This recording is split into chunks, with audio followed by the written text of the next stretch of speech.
mobile phones to help young to offline resellers sell. So yeah, I feel that this panel is very important because it allows us to see how data from all these different sectors could really shape strategies, not just from a top-down approach, but from a bottom-up approach as well. My name is Damian Pollock. Having a couple of hats. So one hat is being the curator of the Global Shapers Frankfurt Hub, where we do a lot of building bridges between corporates and startups. Another hat is that I'm one of the founding members of Silicon Valley Bank in Germany. Silicon Valley Bank is a bank dedicated to the innovation industry. For 35 years, we literally bank 60 to 70% of all startups which have raised venture capital in the US. 50% of all IPOs in the US are also conducted by our clients in tech, healthcare, and life sciences. And the third hat, perhaps relevant to this stage here, is that I have an academy in Poland where we educate the next leaders of the venture capital industry. So to follow your lead question, why cooperation is important, I think it's evident that if you the more stakeholders you have, the more they support each other, the more you can have multiplier effects and amplify the development in various respects. So collaboration is really, really vital in order to properly change the world. But of course, sometimes it's not as easy to really do it, and yet some people really manage to do it very well. Perhaps, Robin, you could give a couple of examples where you think collaboration between different stakeholders has worked out really well? Yeah, sure. So I think one of the fundamental things when it comes to collaboration is always that you're really willing to do it, and that it's not just, you know, when we talk about CSR, we always talk about greenwashing, and this is also true for collaboration. So especially when you look into the fields like innovation, entrepreneurship, startup culture, a lot of people or a lot of companies and a lot of policy making is just around to do it, just to do it, and not with a higher purpose behind it. So what I've already mentioned this afternoon in the presentation, it's a multiplication of assets and things that you need to put in. So you need the right resources, you need the right skills, you need an overall vision on where you're going, and fundamentally also an action plan. So you can't just say I'm opening an innovation campus somewhere and invite people to collaborate without any idea behind it, but you have to be actively moderating the process behind that. And so far, unfortunately, we see still quite a lot of initiatives that are not really successful because of that. But if you look into the ecosystems where it works really well, I think one of the fundamental key characteristics of it is that it's diverse. Mm-hmm. So it's not just focusing on one specific industry, not a specific type of company, but rather on the overall picture and bringing together people that have ideas and that are willing and open to collaborate, then it works pretty well. And we see them all over the world. So most of the time run by companies, actually. I haven't seen so many governmental infrastructures for that, even though that I think that they have a lot of potential. But talking about entrepreneurship is always a question of, do you know what entrepreneurship actually is? And if you have never seen the process inside out, then it's hard to help someone with the process behind that. Okay. Hera, would you second Robin's points on this, seeing that you're more, you also have tremendous experience in the APAC area? Yeah, for the Philippines, I see it as a very fertile soil for collaboration to grow. We see our journey as still evolving. We're still in a very good space to learn everything and learn everything fast, given that we're starting this journey a bit late than the others, right? And for us, the journey evolved from a very top-down approach at first. Like, I'll give a very specific example for the Ocean Summit, for example. We started it in 2014 as a way to actually introduce global leaders to our local and industry experts in the Philippines. That was the year when the World Economic Forum was basically brought to the Philippines, and we thought that since the global leaders are here, maybe it's the perfect opportunity to introduce all these global ideas and to see how it could be contextualized to fit the local setting. So it was the perfect time to see what's being done in developed countries and see how we could start the journey towards getting to that point. Now, the next phase of it involved bringing together more top leaders from different corporations and see how we could get them ready for digital transformation. So there was a lot of conversation around big data, AI, all these things. And given that the Philippines is an industry that's more dominated by BPO service, so business processing, outsourcing companies and service industries, we saw that maybe it's a perfect opportunity to actually equip them to not just deal with competition, but leapfrog to existing, to new and even new markets. And then eventually, there has been a lot of this conversation from a very high level. We saw that there's also a need to go down to the ground and see how it affects grassroots data and to see how we could cost impact through that. So over the last few years, what we started to do is to actually create a system, an ecosystem of indiepreneurs. It's kind of like a term that we coined to represent independent entrepreneurs that are ready for scale. We saw that one of the big lessons of the journey is really that for us to be able to cause really massive change, we really have to understand all the data involved, not just from the top, not just from an infrastructure level, but also from a grassroots level, because this is what's really going to drive the overall ecosystem design.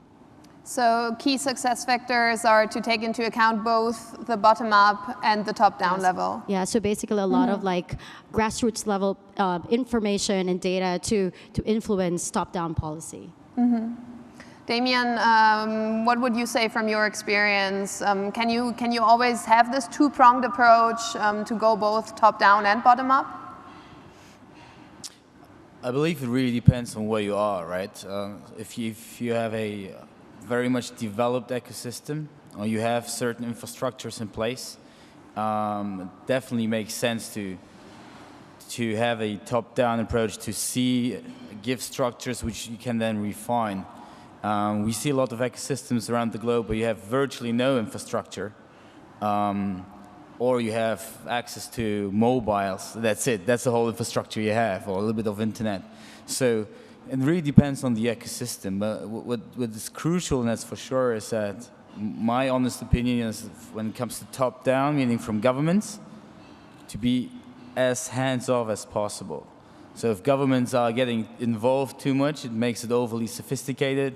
If you have, for example, you mentioned venture capital before, you have state-run funds or fund of funds, which make it overly sophisticated to access capital.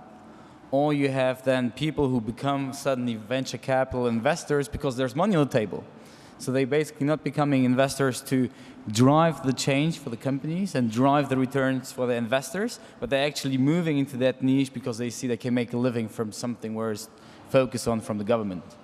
This having said, if you do it the right way, like Israel did with Yozma, where they basically kickstarted the whole ecosystem for venture capital. This is something which was extremely powerful because Israel, as we all know, is being referred to as a startup nation. I'm not going to go into too many details why this is the case, but they have a couple of very interesting points no other ecosystem across the globe has got. But Yozma was something which has taken those things which were already there and pushed a lot of money into the market and dragging private investors into it. So to respond in one question, I think when government from top down wants to do something, should always be focusing on dragging private commitment into it as well. Can I add to something? Of course. Yeah, so I think when it comes to top down and bottom up, it's always both. Because I think the biggest mistake that we are always making is waiting for someone else to do it. And the ecosystem and everything around collaboration can always spring from various sources and always from every kind of source. So it doesn't have to be the government or it doesn't have to be the CEO of a company spurring things. You can have this everywhere, right? So we also have seen organizations where interns starting something because they're interested, because they see the resources. They say like, hey, why not try something out? And then it comes up from the bottom. And this is really important to also understand that you should never wait for someone else to do it, but rather see what can I do with the capabilities that I have right now, with the resources I'm having, to do something, and then just do it. It's easy. So I'm guessing then when you talk especially about like interns, for instance, starting something, so a key ingredient is to empower everyone, to empower people to start and to dare to collaborate and reach out? I think it's both ways. So empowering people is always beautiful because this opens up rooms, freedom to do something, but also the drive of the people itself to realize something. And we often see people that say, I would have loved to do X, Y, Z. Yeah, why don't you do it? It's easy. Just start ahead and see what's going on. And you don't have to like turn the biggest wheel in the room, but it starts small, right? So we see companies where we have employees that are not even in a management position that say like, hey, we think like technologies like blockchain, AR and stuff like that are super interesting, but nobody is fostering this within our organization. So why don't we do like an internal meetup for our companies and we just start with employees, right? So do it after work hours, whatever, and just start going. And then things will move automatically. So waiting too long is also really dangerous when it comes to ecosystem building and collaboration because someone has to start somewhere and it doesn't matter where it is. And this is the key message here. If you look into the design dash sessions that we did yesterday and today, it's basically 50 minutes of prototyping on a really simple level, but you come up with something, right? So it's nothing too sophisticated, nothing too fancy, but you can visualize your ideas, you can communicate about your idea, and you can showcase it, and that helps. Yeah, collaboration culture is something I would really like to follow up with later. Damien also mentioned that governments can be key to foster collaboration. So, Emmanuel, considering that you're very engaged on policy and government affairs, could you perhaps give a couple of examples on how policy and policymakers can enable this collaboration environment? Yes, of course. I mean, the first issue with policymakers starts with the fact that policymakers are often not knowledgeable regarding certain things. And one thing I really experience, because I do work closely with, in the realm of government relations and engaging with different governments and also policymakers, policymakers do need background information because the policy process is quite reactive, right? So this is how politics works. For instance, something happens and then policymakers have to react in order to please the public. So, but oftentimes that doesn't reflect the reality, the overall reality. So I do believe that policymakers kind of need not lecture, but rather background information from the industry. And as regards collaborations, I think the European Union is a good example. If we look at the digital single market, the European Union has been trying to push, kind of similar to the Schengen system that we have in place, a single market. They're trying to do the same with digital e-commerce, for instance, to implement a market that enables e-commerce companies to engage with. And even, I mean, there's also this specific initiative within the digital single market, which is called Startup Europe. It's also a European Union initiative, and it's not supposed to mean to impose certain laws upon corporations or the industry, but it's rather a mean to engage stakeholders within a public fora.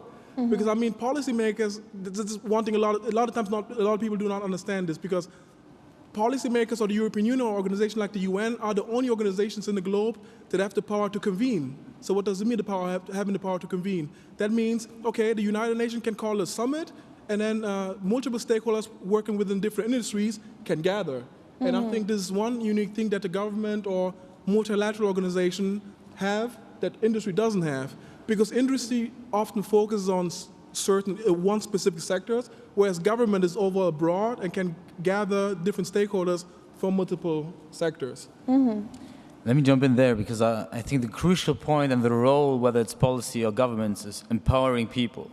And empowering in many senses, but if you have the opportunity to just like Robin said, if you would like to start doing something, you look around and no one is taking care of it, well, what do? If you start doing it, you at least should expect that no one will limit you of getting stuff done, right? And I don't know whether you know how long it takes to open a business in Germany, or that 80% of all tax literature in the whole world is about the German tax ecosystem. So it's ridiculous, right? But that's exactly what the government should focus on, empowering people to be able to work on the ideas, focus on the business, and then focusing on the issues at hand to scale them, and not figuring out how to fill in form A, B, C, or in Germany's case, 20 pages of docs every single day. Okay.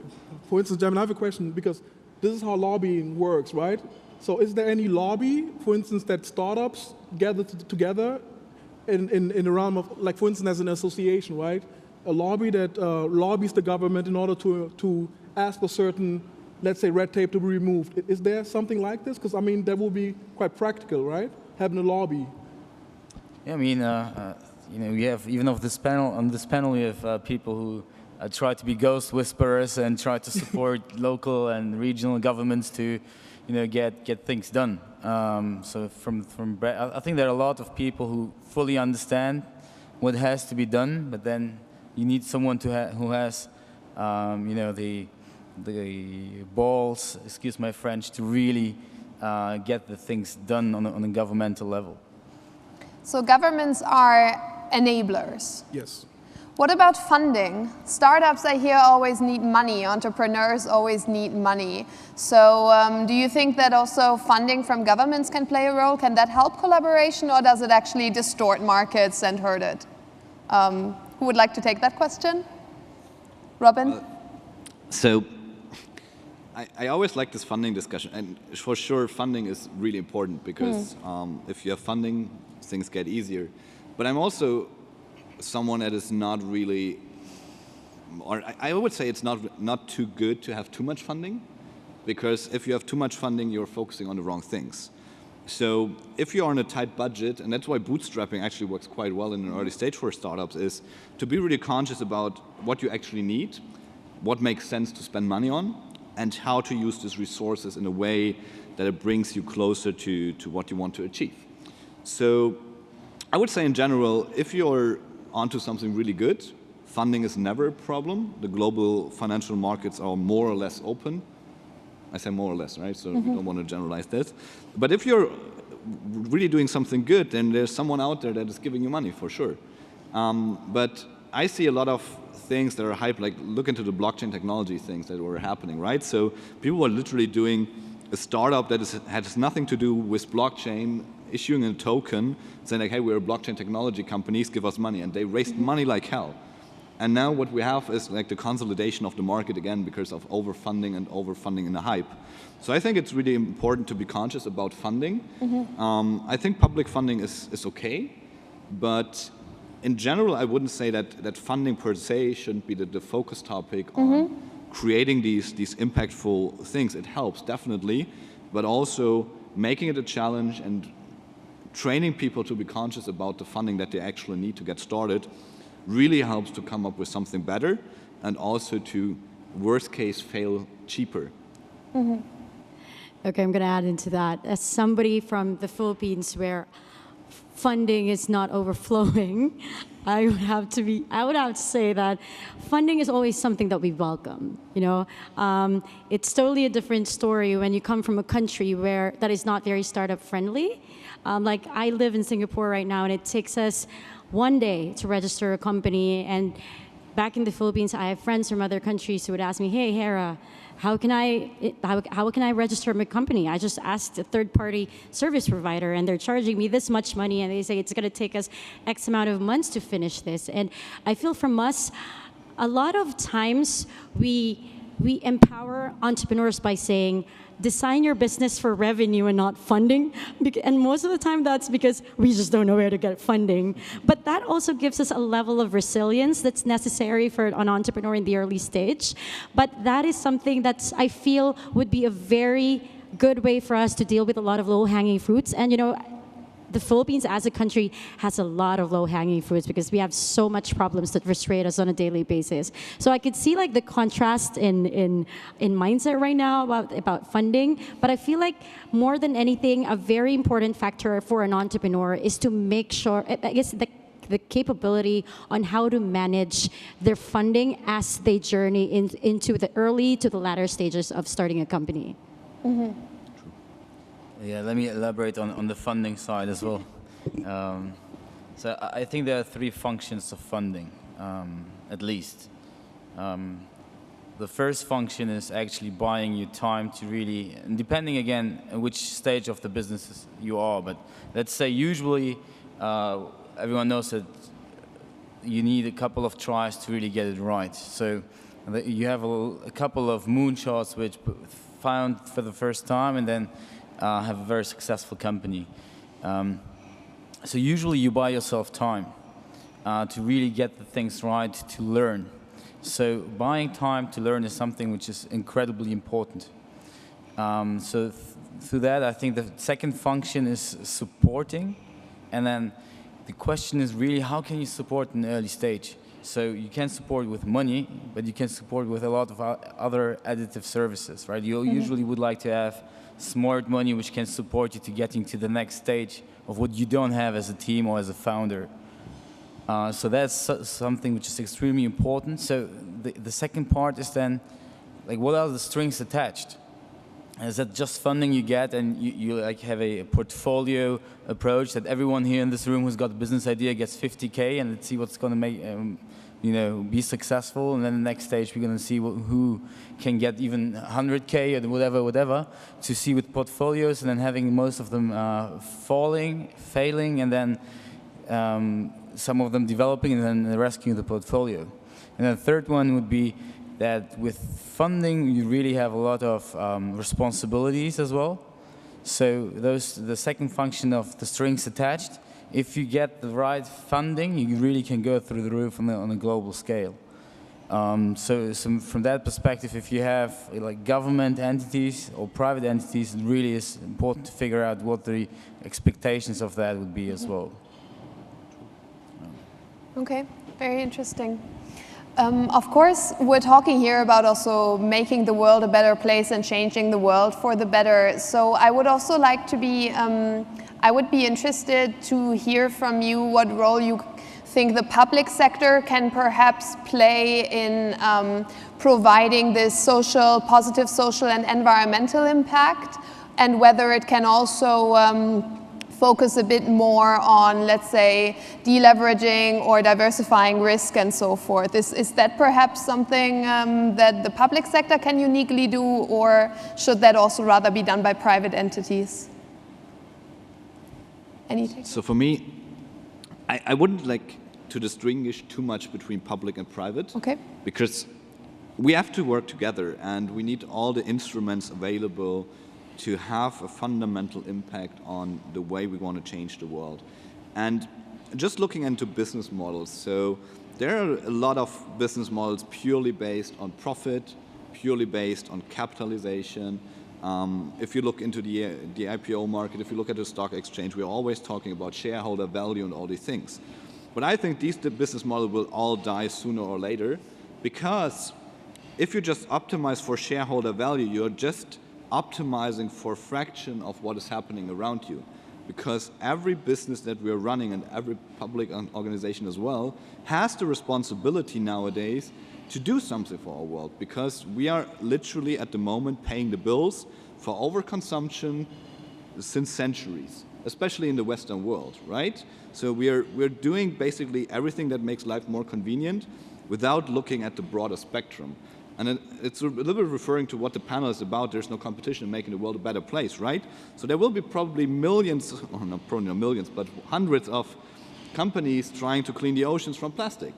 Yes, they will be in competition from a business model, probably, and they will make money out of that, but they are all still at the same higher purpose of serving our planet by doing something that we need desperately to do. Mm-hmm. Because I'm literally convinced that we are the last generation, or the people that are currently running businesses and are about to start businesses, are the last generation that can fix the planet for the good.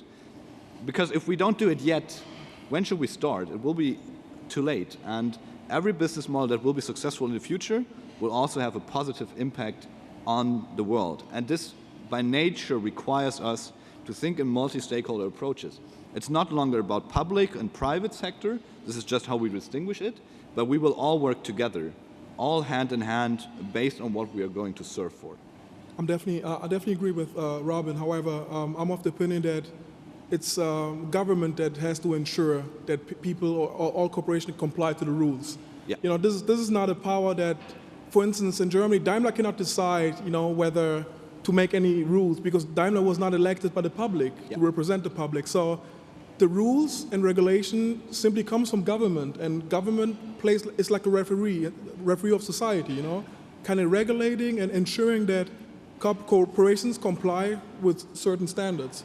So yes, I do agree, public-private, it has to be in cooperation, however, but the government is the instrument that was elected to serve the public for one, but also to protect the public. And this is only possible through laws and regulation.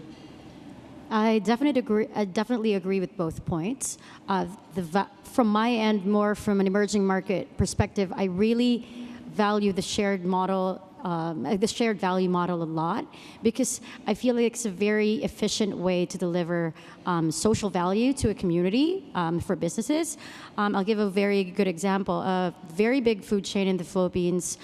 You know, in the Philippines, we're always ridden by typhoons, and it's a very big risk. It's a very big problem for especially food chains, food companies, because it gives them a lot of risk when they don't get all the ingredients they need to serve the food for their customers. And a very big company found a solution by taking care of farmers. So what they do is it was basically they chose communities, farming communities all over the Philippines, and created a really good relationship for them so that they have a constant supply of products they need, and these farmers have constant way to support their livelihood and their families ultimately. So I feel like it's something that I want to see more, and I'm not seeing more enough in the businesses around, and there's definitely a lot of growth from that.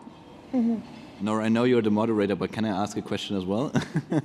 Of course. Because I have a question for Emmanuel. Of course. Because I'm really interested in that, and I think it's really healthy for the discussion as well to dig a little bit into that. So you were talking about rules and regulations, which I totally agree on that we need them. Yeah. But how do you see this rules and regulation in terms of competition? And what I mean by that is, so for example, if we are establishing a regulation for diesel cars in the European Union, how does it relate to diesel laws in the US or in the rest of the world? So how can we ensure that regulations are not there so that competition is not possible anymore, or that economic competition is not possible anymore, because we need it in some way also as an instrument.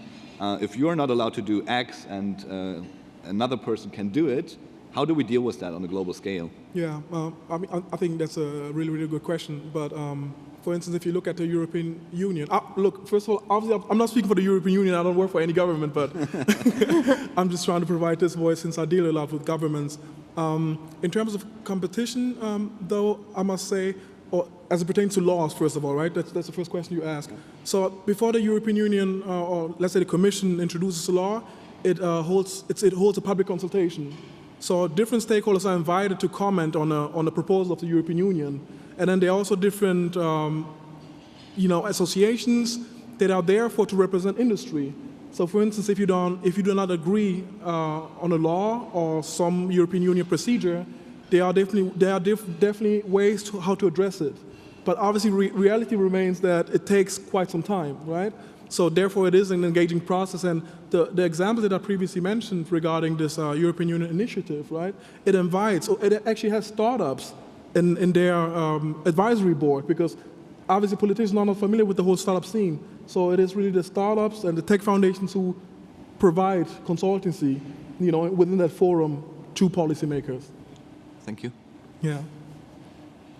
All right, before we wrap up, we were previously talking about collaboration culture, and I kind of pushed that back, but I would now like to get back to that. How do you create this collaboration culture? Is it a mindset? Is it something that you can push as a government? Is it something that individuals can work towards? I'd really like to hear your insights on that. Perhaps, Damien, you would like to start? I think the main point you have mentioned is culture. So really understanding that we are all in the same boat, right? And if someone is in the government or someone is a corporate, they're not in the ivory tower, they're just having that function, right? So if someone's a social entrepreneur or doesn't drive the car the governor uses or drives, it's also no function of responsibility. The function everyone has as responsibility is for the overall ecosystem. And therefore, just understanding this, being open to suggestions from other perspectives, being empathetic of understanding the challenges of the respective people, of the respective stakeholders is something which is crucially important. Now, how do you create that? It's a big question mark, which I don't see yet many having figured out on a national level. I think you can see this on various smaller local ecosystems or in smaller countries, but to be frank, I didn't see that yet across many larger institutions / countries. Mm-hmm. I think there's really no one-size-fits-all approach to innovation, right? And basically, it has to be the perfect manifestation of the culture and the community that it's based from. And I feel that each one of these stakeholders have an important role to play. Like corporates, for example, what they could do is basically take long-term leadership in terms of investments and creating a space for innovators and entrepreneurs to come together. I see that they have tremendous potential because of their touch points. They just have thousands, if not millions, of touch points through their consumers and their employees. And if they're able to offer insights from all of those touch points, all of those data, I believe they have tremendous power to help take leadership in shaping solutions for society. For governments, for me, especially coming from the Philippines, the very first thing that it's very important and that's a big role for them is to really lower the risk of capital. Like how do you make sure that entrepreneurs are properly incentivized? You give them tax breaks or relax immigration laws for foreign founders who want to come in the Philippines. And for entrepreneurs, I feel that truly what they need to do is to really understand what value they bring to the table. Because I feel like it doesn't matter what the solution is once you know the problem, and that will already like give you, okay, who are the stakeholders that I could partner up, like given this problem that I want to solve, and from there be able to co-design this. Because at this point in our lives, I feel that it would be so lonely to do this alone. It's much rather to do this with a group. And yeah, I guess that would be my take on it. For me, collaboration is actually the bridge between dialogue and co-creation. So what I mean by that is collaboration itself is, by definition, nothing. It's just people doing something together in some way. But the key ingredient to get there is to get into dialogue, to be open to discuss, to be open to change your mind, to be open to challenge your own perception, your own thinking of the world and the way you look at things. And this dialogue part is something that we are quite often struggling in this world. So because one of the reasons is we are more talking than listening. And if we can establish good communication matters, then dialogue will be easy. So that means we have to talk on eye level. We have to listen to different perspectives, the good ones and the bad ones from our own perspective, right? So we have to take the whole spectrum into consideration when we are in dialogue. Then we get automatically in some way in a collaboration matter, right? Because ideas are getting shaped, thoughts are getting exchanged, things are getting to life. But this is worth nothing if we are not creating something out of that, right? So there needs something that comes out of it, and this is co-creation for me in the end, so that we are in dialogue, we are in collaboration mode, and then we ultimately decide, and decisions are always something where we decide for something and against something at the same time. That's the ultimately consequence of every decision. But if we can make these decisions, something will happen. And then we have to figure out if it's good or not. And then we have to collaborate again. So we see the outcomes, we see the outputs. Thanks for Patricia from yesterday to clarifying this again. That was fantastic.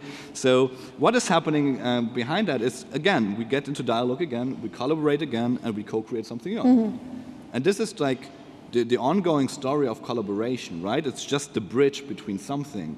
It's not a result, it's not the outcome per se, but the tool that brings us there. And to get there, I would totally agree with Hera and Damien. It's about what you have in mind, how you approach things, and the openness to change yourself. Emmanuel, do governments have that kind of collaboration culture? I mean, obviously I cannot speak for every government, but I think it's often a lack of understanding what the industry wants, what the different stakeholders want. So it really starts with government understanding what the entrepreneurs want, and to a certain extent, how that entrepreneurs also understand what government wants. And I think once both each other found a common denominator, this is when we can co-create, as Robin has mentioned, and solve the pressing solutions of our society. So perhaps the UN SDGs can help to create this common language. And I think that's a perfect example, you know, because the Millennium Development Goals previously only addressed, you know, least developed nations. And but yeah, with the SDGs, it also involves developed nations or so-called developed nations, and also industry, you know, and citizens themselves. So it's a collective responsibility that we have, and the United Nations has been pushing it with the SDGs. Great. So I have one last question for you. If I want to change the world, should I become an entrepreneur, should I join government, or should I join a corporation? So the easiest question for the end of the panel. Nora, I know what you're doing is already changing the world, so I think you're in good hands. I think it doesn't matter. I honestly think it doesn't matter what you do, as long as you are conscious about what you're doing. And I think one of the fundamental things is also that we optimize for our own happiness and for our own drive. Because only if we are seeing ourselves and we are happy with the stuff that we're doing, and if we're happy with ourselves, we can spread this, right? It doesn't matter if you think like this job will change the world, but if you get up every morning and say like, I don't want to go there, but it changes the world, so I have to go there, it doesn't matter as well.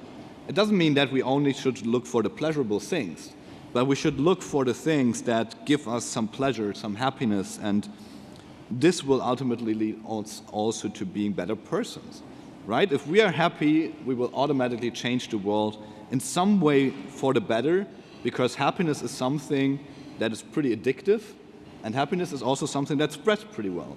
So if a happy person goes into a room, the likelihood of the room being happy is much higher than a sad person entering this room. So optimizing for your own happiness and aligning this with what you're doing will probably change the world better than just finding the job that looks like it will change the world. Hera, you agree? Yeah, I was actually trying to figure out what I could add to that, but Robin said it so perfectly. I think an exercise you can do is all think about yourself and your social network and think of how diversified it is. So you mentioned those different entrepreneurs, corporate, policymakers, etc. But if you look at your own ecosystem, your own family or the closest people around you, are they all more or less in the same niche as you are? Or do you have a diversified room full of obviously happy people, smiling people, fulfilled people, but having them different perspectives, which will then enrich your perspective as well? Raising empathy, and through that having what Emmanuel said, like really understanding the other perspectives. Only in your small personal ecosystem, if you can then transfer this onto your professional or whatever network you are on a daily basis operating in, I assure you, you're going to be much more effective in whatever tasks you're going to do on a daily basis. I think, yeah, I'm going to add to it now. Yeah, I think ultimately, context is important, right? And with context, basically brings awareness. And for a lot of us in the Philippines, for example, our biggest opportunities also are our biggest bottlenecks. Like education, for example, is something we have 10 times much more higher education institution the rest of our ASEAN neighbors, but we have a shortage of 40,000 classrooms and 80,000 teachers. You know, there's so many things. We have a very big creative economy, but there are no laws around it. And I feel that as entrepreneurs or as leaders or as members of corporates, I think what would really help us figure it out is an awareness of where you are, the things that you're passionate about, and the low-hanging fruits that can be already tackled by you based on your collective strengths, and also elegant overlaps with people around you as well. So if you could figure out what the one problem is that you think that you think you could already solve with people around you and the people within your inner circle, then I believe that would be the sweet spot. So we need an enabling environment, we need everyone on board, we need the corporates, the entrepreneurs, and the government. We need empowerment, we need openness. Thank you very much for this. And at this point, I would like to open the floor to questions. Are there any questions in the audience to the speakers? I see one over there. And please, when you rise up, state your name and perhaps also what brought you here. Okay, turn on the microphone, please.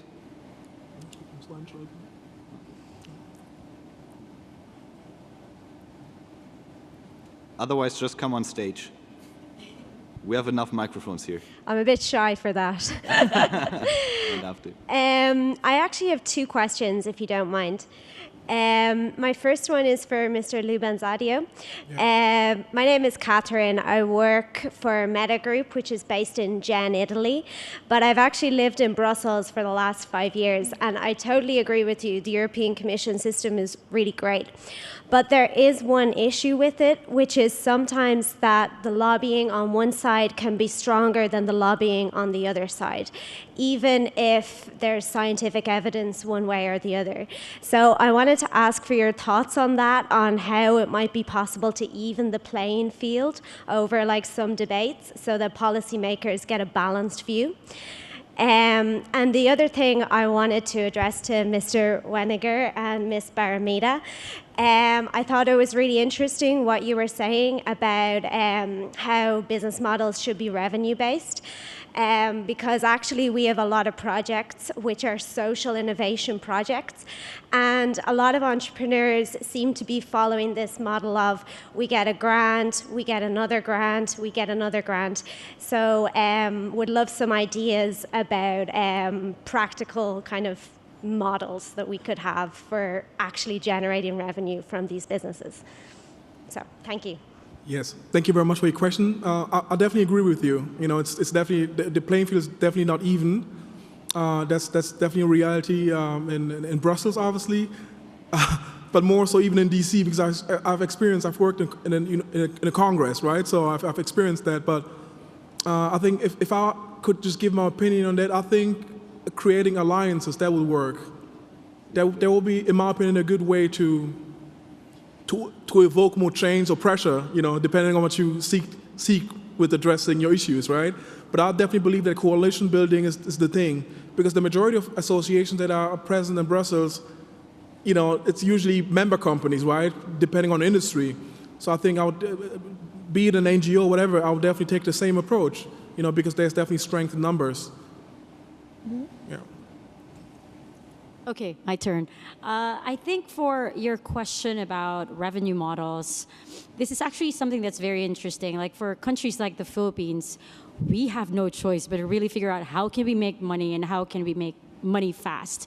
And I think there's really no one answer to that. It will all depend on, number one, the problem that you're solving, the solution that you have in mind, and the current conditions that are available in the market that will allow for revenue to come in. And I feel that it's always about the product, ultimately, right? The product has to be, there has to be, if there's clarity on how the product gives value, I think it would be not difficult for revenue to come in. So I feel that that is really something that's worth reflecting on in the early stages of the company. Because I feel like a lot of times entrepreneurs make the mistake of focusing on the solution first, then focusing on the problem. Like I'll give you one very good example. I've been working with a lot of logistics companies for an e-commerce company, and you know how companies right now build a lot of their tech teams, like internal tech teams, so that they could think of solutions that they could build within the company. So I know this one logistics company, they created this tech team inside that, and their role is just basically come up with tech solutions. They basically use their own creativity to just think about something and build something new and build something fast. But most of the time, there's a lot of disconnect between the tech teams and the ops team. And I feel like one very good source of wisdom for it would be the operations people, because the ops people really understand what the operations are, what the problems are on the ground, which should be basis for these solutions. And what's happening right now is the ops team is complaining, this is actually a problem that we have. Maybe you should create a solution for this.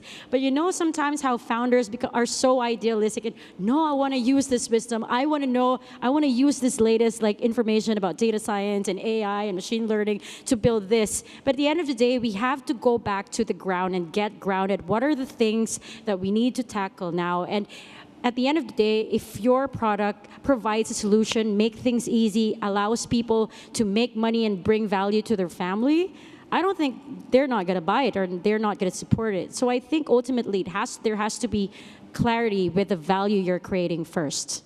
Yeah.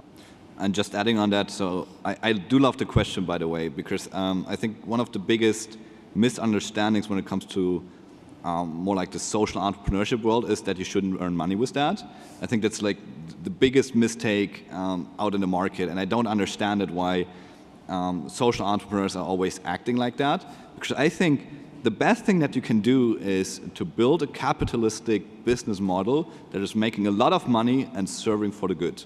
That's the ultimate goal that you can achieve as an entrepreneur, and jumping from grant to grant to grant won't have any impact long term, right? So you're always trying to figure out a way to pay salaries the next month, right? That's basically what it is.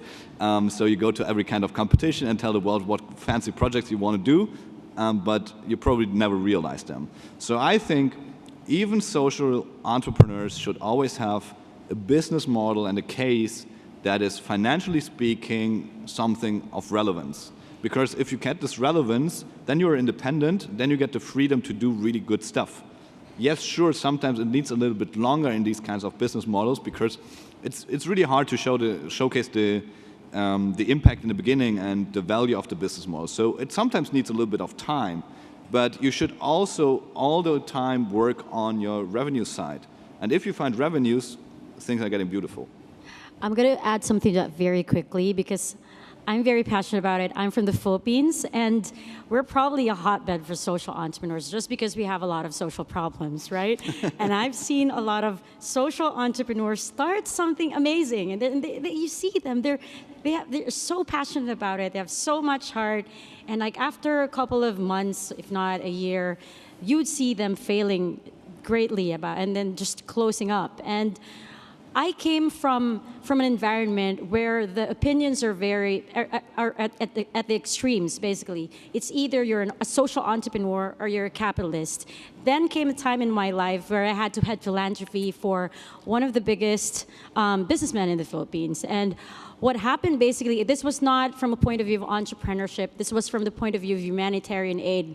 The super typhoon Haiyan hit the Philippines. It was the strongest super typhoon that hit the world. And it ravaged, there were a lot of deaths, basically ravaged a lot of cities and towns in the Philippines. And what made me realize about the tremendous power of corporates to turn situations around and shape societies around them is seeing how humanitarian aid was delivered to these communities. Only big entrepreneurs, big businessmen, and mature corporations could write a check for millions to build a school. And that's when I realized, wow, there must be an elegant overlap for these two things. And that's why I agree so much with Robin's point that it doesn't mean that having a capitalistic view about business doesn't mean that if you have that, it's bad. I mean, I think it's a very balanced way of looking at business because the fact alone that you're called a social entrepreneur means that you are an entrepreneur that's providing social value to the community. All right.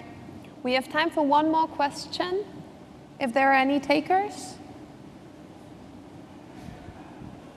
If that's not the case, that's also, of course, completely fine. So I would really like to thank all panelists.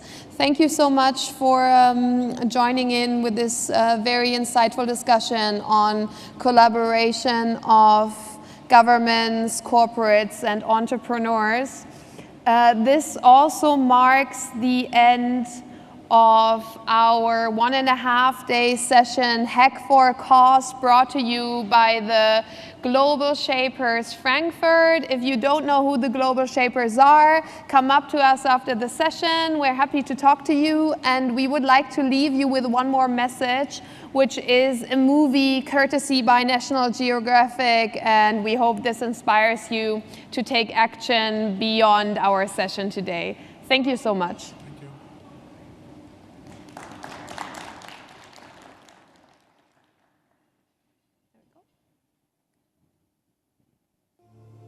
Fun fact, planet Earth is 4.5 billion years old. Mankind, about 140,000 years old. Let me put that in perspective. If you condense the Earth's lifespan into 24 hours, that's one full day, then we have been here on this planet for, drum roll please, 3 seconds. 3 seconds. And look what we've done. We have modestly named ourselves Homo sapiens, meaning wise man. But is man really so wise? Smart, yes, and it's good to be smart, but not too smart for your own good. Yes, we have split the atom. Yes, we build clever machines that navigate the universe in search of new homes, but at the same time, those atoms we split created nuclear warfare. In our quest to explore the galaxy, rejects and neglects the home that we have here now, so no, that cannot be wisdom. Wisdom is different. While intelligence speaks, wisdom listens, and we willingly covered our ears to Mother Nature's screams and closed our eyes to all of her help-wanted signs. Wisdom knows that every action has an equal and opposite reaction, so if we were wise, we would not be shocked when we see storms that are stronger than ever before, or more drought, hurricanes, and wildfire than ever before, because there's more pollution than ever before, more carbon, more trees cut down than ever before. At a record pace, we have increased the extinction of animals by 1,000 times the normal rate. What a feat. In the next 10 to 100 years, every beloved animal character in every children's book is predicted to go extinct. Lions gone, rhinos gone, tiger, gorilla, elephant, polar bear gone. In 3 seconds. Species that have been here longer than us will be gone because of us. In this 3 seconds. In an existence shorter than a Vine video, we turn the circle of life into our own personal conveyor belt. Somebody, anybody help. We were given so much, the only planet in this solar system with life. I mean, we are 1 in a million. No, actually, scientifically, we are 1 in a billion, trillion. That's a 1 followed by 33 zeros. And I don't want to get too spiritual, but how are we not a miracle? We are perfectly positioned to the sun so we don't burn, but not too distant so we don't turn to ice. Goldilocks said it best, we are just right.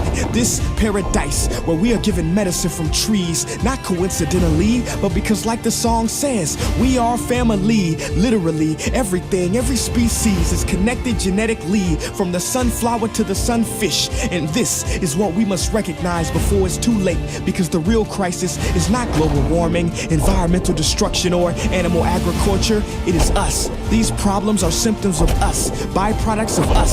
Our inner reflection, loss of connection has created this misdirection. We have forgotten that everything contributes to the perfection of Mother Nature. Corporations keep us unaware and disconnected, but they have underestimated our strength. Contrary to popular belief, millions are waking up out of their sleep, seeing our home being taken right up under our feet. We cannot allow our history to be written by the wicked, greedy, and loony. It is our duty to protect Mother Nature from those who refuse to see her beauty. Call me crazy, but I believe we should have the right to eat food that's safe, with ingredients we can pronounce. Drink water that is clean, marvel at trees, breathe air free of toxins. These are natural rights, not things that can be bargained for in Congress. See, they want you to feel powerless, but it has been said that something as small as the flutter of a butterfly's wing can cause a typhoon halfway around the world. But when enough people come together, we too will make waves and wash the world into a new era filled with love and connection, freedom for all without oppression. But it is up to you, yes, you watching this behind this screen, to make the effort, because time is of the essence, and only together can we make it to the 4th second.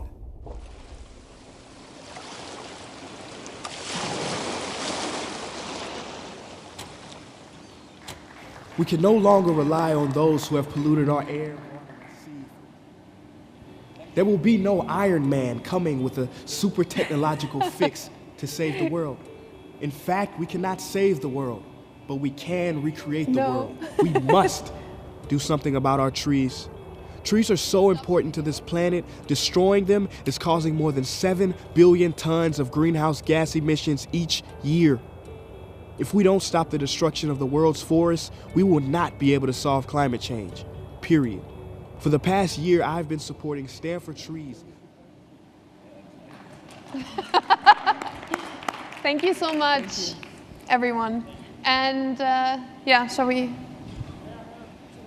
Yeah, picture of the panel, yes. You gonna mail it? No, I can, it's okay.